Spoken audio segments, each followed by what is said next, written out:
இன்றைக்கி morning breakfast mini idli பண்ணேன். இதுக்கு சைட் டிஷ்ஷாக ஸ்ப்ரிங் ஆனியன் பீட்ரூட் வச்சு சட்னி ரெடி பண்ணேன். ஸ்ப்ரிங் ஆனியனில் நிறைய நார்ச்சத்து இருக்குது, விட்டமின் சி, அதுக்கப்புறம் கால்சியம் இருக்குது பீட்ரூட்டில். ஸோ நம்ம போன்ஸை ரொம்ப ஸ்ட்ராங்காகும். ஹார்ட் பேஷண்ட் இந்த மாதிரி ஸ்ப்ரிங் ஆனியன் எடுத்துகிட்டு வந்தீங்கன்னா உங்கள் உடம்புல கெட்ட கொழுப்பு சேராமல் நம்ம ஹார்ட்டுக்கு ரொம்ப நல்லது. எப்படி பண்ணலான்னு பார்க்கலாம். ஃப்ரெஷ்ஷான ஸ்ப்ரிங் ஆனியனை வாஷ் பண்ணி இந்த மாதிரி குட்டி குட்டியாக கட் பண்ணிக்கலாம். பீட்ரூட்டை தோலை சீவி இந்த மாதிரி துருவி வச்சுக்கோங்க. துருவி வச்சு எல்லாம் ரெடி பண்ணி வச்சாச்சு. ஒரு கடாயில் கொஞ்சம் லைட்டாக எண்ணெய் ஊற்றிட்டு கடுகு, உளுந்தம்பருப்பு சேர்த்திக்கலாம். நெக்ஸ்ட்டு கொஞ்சம் கடலைப்பருப்பு சேர்த்துக்கோங்க. காரத்துக்கு 3 வரமிளகா சேர்த்துருக்கேன், போதும். உங்களுக்கு இன்னும் காரம் வேணும்னா இன்னொரு வரமிளகா கூட சேர்த்திக்கலாம். ஒரு பெரிய வெங்காயத்தை கட் பண்ணி வச்சுருக்கேன், அதையும் சேர்த்து வதக்கிட்டு கொஞ்சம் கருவேப்பிலை சேர்த்திக்கலாம்.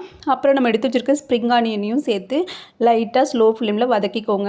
வதக்கிட்டு நெக்ஸ்ட்டு துருவி வச்சுருக்க பீட்ரூட்டையும் சேர்த்து வதக்கிக்கலாம். வதக்குனதுக்கப்புறம் இதுக்கு டேஸ்ட்டுக்கு கொஞ்சம் கல்லுப்பு சேர்த்திக்கோங்க. நான் எப்பவுமே கல்லுப்பு தான் சேர்த்திப்பேன். இல்லை வதக்கிட்டு லாஸ்ட்டாக ஒரு அரசில் தேங்காய் மட்டும் சின்ன சின்ன கட் பண்ணிவிட்டு சேர்த்திட்டு நீங்கள் கேஸ் ஆஃப் பண்ணிவிட்டு இது நல்லா ஆறுனதுக்கப்புறம் நம்ம மிக்ஸி ஜாரில் சேர்த்திக்கலாம். சேர்த்திட்டு லைட்டாக தண்ணி ஊற்றிக்கோங்க. தண்ணி ஊற்றி அரைச்சிட்டிங்கன்னா உங்களுக்கு சட்னி ரெடி ஆகிடும். நான் ஃபஸ்ட்டே தாளித்ததுனால சட்னி மறுபடியும் தாளிக்க தேவையில்லை. அப்படியே நீங்கள் இட்லிக்கு வச்சு சாப்பிட்லாம். செம்ம டேஸ்டியாக இருக்கும்.